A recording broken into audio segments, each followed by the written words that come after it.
Welcome to Crypto Newbs. I'm Andrew. I'm Jared. And we're glad to be back. You know, the markets have been, they went down. They're starting to come back now, though, so it's kind of nice to be back and talking about it. It's been a painful time. But maybe we got trouble convincing people. Ahead I'm having trouble convincing people that Bitcoin is a good idea.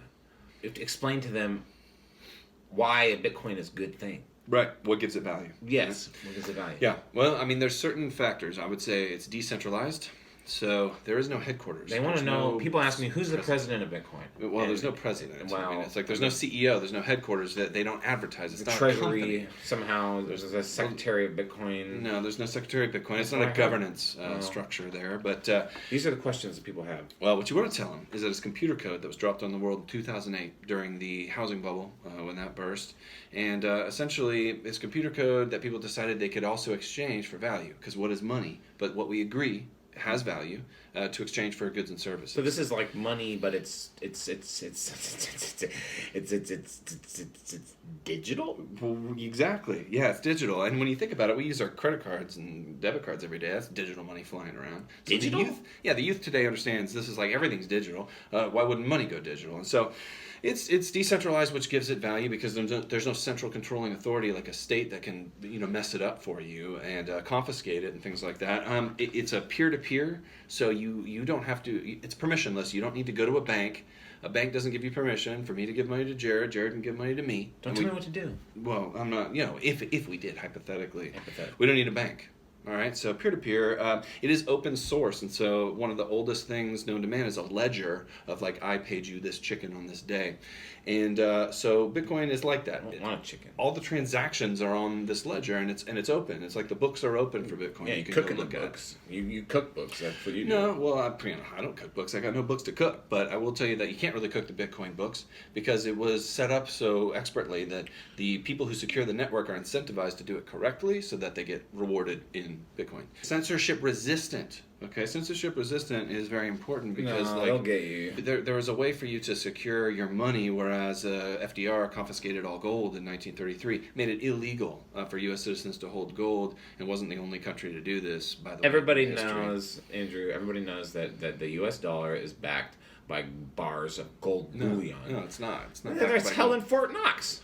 Oh, no. Everybody knows that. Well, I mean, they say there's gold in Fort Knox, but I mean, it may not be. But the point is, it's not backed by gold, though. The U.S. dollar is not backed by gold. You know that? Yeah. Yeah. In 1971, you're a little behind the times. I think Nixon took us off the gold standard. People believe in the dollar because of Fort Knox and there's bars of gold bullion.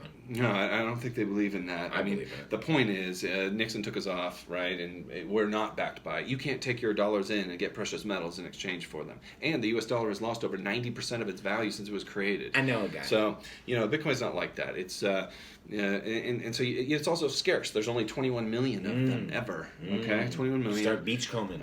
Metal detector. And so essentially you can exchange these digital micropayments or tokens or whatever. It's just a digital form of payment, and there's only 21 million units. Digital beachcombing. You can buy a fraction of a Bitcoin, and because each Bitcoin breaks down to like a million pieces, so just to see it at 100 million actually. The Bitcoin has value because people agree it has value. It has value because of how it's structured. Okay, decentralized, peer-to-peer, open source, censorship resistant, scarce. It's also fungible, which means that one fungible. Well, no, it's not two B's. I mean, it's fungible. So the stress on the fun, and fun. It just means that one Bitcoin's worth one Bitcoin, no matter which two are. It's interchangeable in value. What about the original Bitcoins? The very original, like the first minted Bitcoins. What about those? They were never minted. I mean, this was never a physical thing. Bitcoin's always been digital. Digital. I forgot digital. That's right. And digitally minted. Well, they're not minted. Well, I mean, you could. Yeah, they're digitally minted. Formed from their brawn in the fires of Mordor. Yes, I think Bitcoin has value for those reasons and more, because money is just the first application of Bitcoin. Now, do you think that would help people? People who have asked you about it, do you think what I was just talking about, would help them? What would really help them is kind of like for the CEO of Bitcoin to get on like MSNBC and like talk to Tim Russert or something like that. Okay, well, Tim Russert is dead. There is no CEO or president of Bitcoin. The main problem is Tim Russert. There's no one. No, the main problem is there's no one in charge of Bitcoin. All right, it's not. There's no one in charge. Okay, that's the people are in charge. We're all in charge. We have to agree. We have to reach consensus. You're in charge of my Bitcoin together. Well, I mean, no, we're all in charge. I'm in charge of your Bitcoin. If you properly secure your Bitcoin, you have a private key. It's 24 random words if you're using a particular hardware wallet, and that is on paper, and nobody has that. I keep it inside my mind. You memorized it? Mm. Oh, okay. Well, how did you do that? I put it inside of my mind palace. Okay. So your mind palace is where you. My mind palace is vast. Okay. And so well, the that's foyer is the chapel in Palermo. So I think what Jared's illustrating here is important, which is that they can't hurt me. If it's in here and you memorize it, they can't really take that from you. All right, I mean they could, but then now we're talking about a real like Philip K. Dick dystopian kind of thing going on there. Eat your brains, like steal your knowledge. Kind of eat your brains, steal your knowledge. Right? Yeah, it's disturbing. And, digitally minted. Well, they're not minted. Well, I mean, you could, they're digitally minted. Formed from the brawn in the fires of Mordor. Yes, exactly. Digitally, very much like that. Digitally, figuratively. And but anyway, so I think.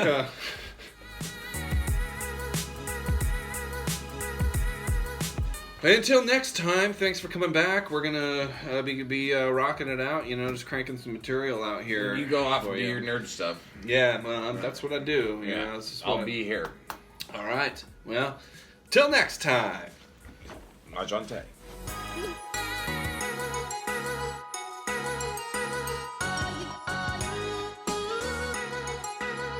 What is this? Bitcoin. What is he doing? Bitcoin. Bitcoin. Crypto doctor. Cryptocurrencies. So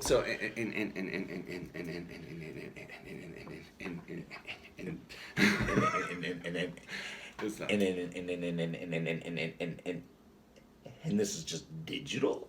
All right.